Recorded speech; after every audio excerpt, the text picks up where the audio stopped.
बच्चे पूछते मम्मी गणगौर कौन है, तो कहना पड़ता शंकर पार्वती। मम्मी शंकर जी तो जटा बांधते हैं, तो इनने साफा क्यों पहना, तुर्री क्यों लगाई, जरीदार कपड़े क्यों पहने, तो कहना पड़ेगा शंकर भगवान और पार्वती शिव महापुराण के यजमान बने थे, तब उन्होंने ऐसे कपड़े पहने। 16 श्रृंगार मां पार्वती ने 16 दिन तक करा।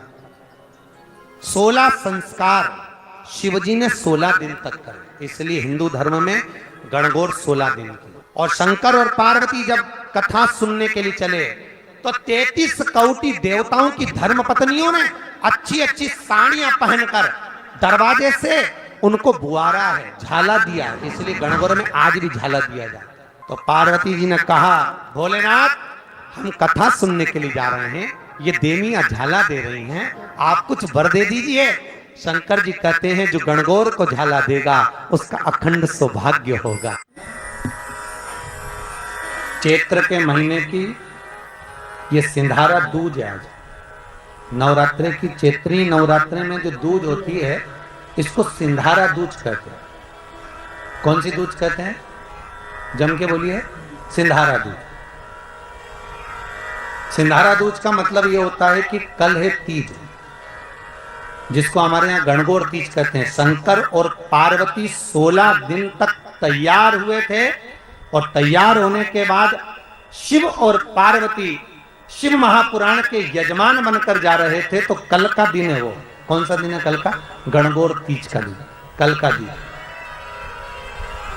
चैत्र के महीने में जो शुक्ल पक्ष की तीज आती है, वो चैत्री नवरात्रे में जो तीज की तिथि होती है, उस दिन शंकर और पार्वती शिव महापुराण के यजमान बनकर कथा सुनने के लिए गए थे। 16 दिन तक पार्वती और शंकर का श्रृंगार होता है। उसमें से आज का दिन सिंधारा दूज का होता है। क्यों सिंधारा दूज कहते हैं, सिंधारा दूज का मतलब क्या, क्यों हिंदू धर्म में सिंधारा दूज मनाई जाती है, किस लिए। आज पूरे भारत की भूमि पर कई माताएं हाथ में मेहंदियां लगाती हैं, चूड़ियां पहनती हैं, सुंदर चुनड़ी पहनती हैं, माँ ब्रह्मचारिणी का पूजन करती हैं, माता का आराधना करती हैं। सिंधारा दूज, उसका कारण केवल इतना सा है, सिंधारा दूज का मतलब यह होता है कि चंचुला देवी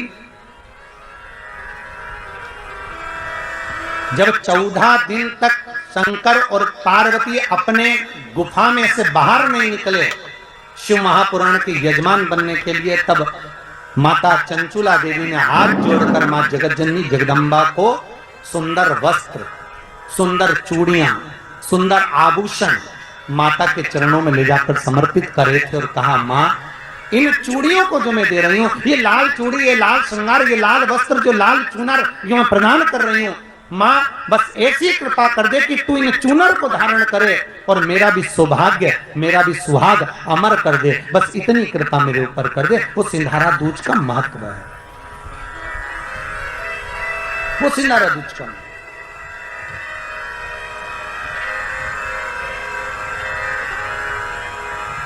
आज भारत की भूमि की सभी माताओं को सिंधारा दूज का बहुत बहुत बधाई।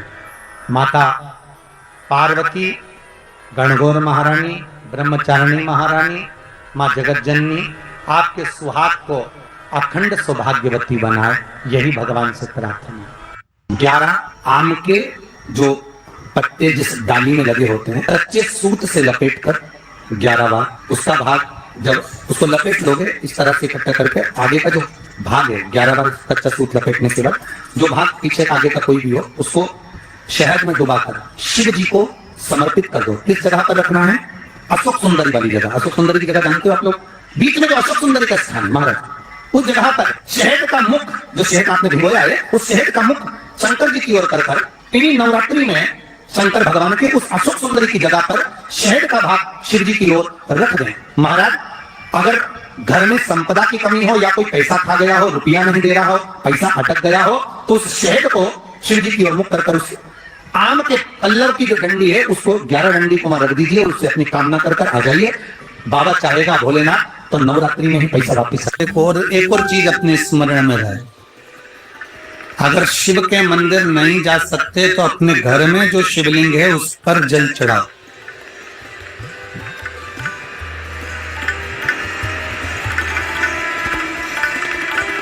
और यदि आप अपने शंकर के घर में शिवलिंग पर भी जल नहीं चढ़ा पा रहे हो तो किसी बेलपत्री का वृक्ष हो, उस वृक्ष के नीचे भी जल चढ़ा। और कभी मौका मिल जाए, कभी भगवान शंकर की बड़ी करुणा हो जाए, भगवान शंकर की बड़ी उदारता हो जाए, भगवान शंकर की बड़ी कृपा हो जाए, बड़ी कृपा हो जाए, भगवान शंकर जिस दिन तुम्हारे ऊपर बड़ी कृपा कर दे, किसी सोमवार को 3 नियम बना लो। जिस दिन मेरा भोले बाबा तुम पर कृपा कर दे, उस दिन सोमवार का एक नियम बने कि महीने का एक सोमवार मुझे ऐसा करना है, 3 नियम धारण करना है महीने के सोमवार को। पहला, सुबह जाकर शंकर भगवान को 1 लोटा जल चढ़ाना है। दूसरा, दोपहर के समय पर जाकर मुझे बेलपत्री के वृक्ष के नीचे एक चावल का दाना रखकर बेलपत्री की 7, 11, 21, 108, 51 जितनी परिक्रमा आप लगा सकते हो वो लगाना है। और तीसरा, बेलपत्री के वृक्ष के नीचे और शंकर के मंदिर के दरवाजे पर मुझे एक घी का दीपक लगाना है। बस ये 3 नियम जिसने महीने में एक बार ले लिया, समझ लो उसको पीछे हटने की जरूरत ही नहीं, वो आगे ही बढ़े। महीने के किसी एक सोमवार का ऐसा नियम बना लो कि मुझे 3 नियम धारण करना।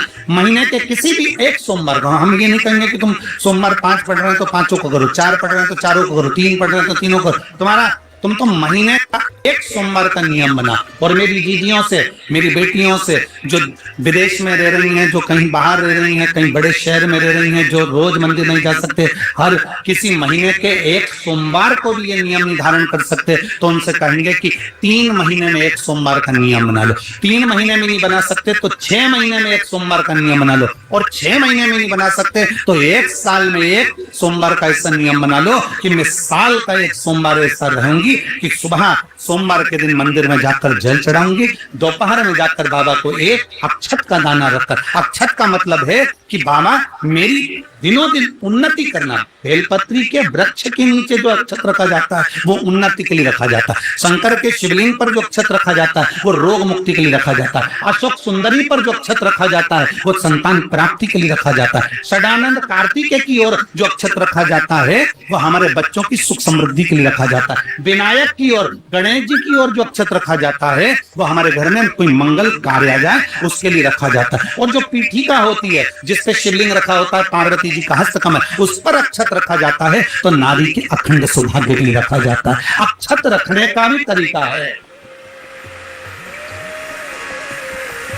एक चावल का दाना कहाँ रखा जाता है, क्यों रखा जाता है, कैसे रखा। अब कई लोग कहते हैं गुरुजी ये शिव महापुराण में आप ये नियम बताते हो, तरीका बताते हो। हम तो उनसे कहेंगे डॉक्टर के पास जाओगे तो डॉक्टर भी गोली लिखकर ये नहीं कह देगा कि ये सारी गोली एक साथ खा जाओ। डॉक्टर भी कहेगा ये गोली सुबह खाना है, ये गोली शाम को खाना है, ये गोली दोपहर में खाना, ये गोली भूखे रहकर खाना। बोलो सही है कि गलत है? ये रात्रि को खाना खाने के बाद खा लेना, ये खाना खाने के पहले, ये नाश्ते के पहले। और सुनो, ये दवाई, ये वाली पीछे वाली की दवाई लेना, इसको दूध से लेना, ये वाली की दवाई लेना, इसको पानी से लेना। और सुनो, ये डब्बी है, इसको पानी में मिलाकर फिर पीना। दवाई लेने का भी तरीका है, उसी तरह शिव महापुराण में एक अक्षत का भी तरीका है और एक बेलपत्री का भी तरीका। अब मान लो कई लोग कहते हैं गुरुजी आप ये तरीका बताते हो शिव पुराण के माध्यम से, कई लोगों के मन में संशय जागता है। तो अगर हम एक साथ चावल चढ़ा दे तो उसका क्या तरीका? तो हमारा निवेदन है डॉक्टर जो दवाई ले एक ही बार में निपटा दे, एक ही बार में खा ले। दवाई एक बार में पूरी खा गए असर नहीं करेगी, इसमें डॉक्टर का कोई दोष नहीं है। उसने तो बताया था ऐसे लेना, ऐसे लेना। और तुमने, मैं डॉक्टर साहब ने पूछा दवाई पूरी ली, शाम की दवाई भूल गई थी, सवेरे की दवाई भूल गई थी, ये दवाई भूल गई थी। डॉक्टर कहेगा हमने तो नियम बताया था, तुमने नहीं खाई तो असर कहां से करेगी? तुम असर कब करती है? जब हम पूजन के तरीके को जान जाए, जब हम अर्चना के तरीके को जाए। आप साल भर का एक सोमवार निकाल लो, 6 महीने का एक सोमवार निकाल लो, 3 महीने का एक सोमवार निकाल लो, महीने का एक सोमवार निकाल लो। अपने से दिल में बन जाए तो एक सोमवार ऐसा निकालो जिसके 3 नियम धारण हो। पहला, उसी सोमवार जिसको कर रहे हो उस दिन सुबह जल चढ़ाना। दूसरे, दोपहर के समय पर जाकर बेलपत्री के वृक्ष के नीचे एक चावल का दाना रखना और परिक्रमा बेलपत्र की जितनी तुमसे बन जाए, जितनी तुम्हारे शरीर की कैपेसिटी है, जितना तुम्हारा शरीर चलते बन जाए। हम तो ये भी नहीं कहते कि तुम भूखे रहकर भगवान का भजन करो,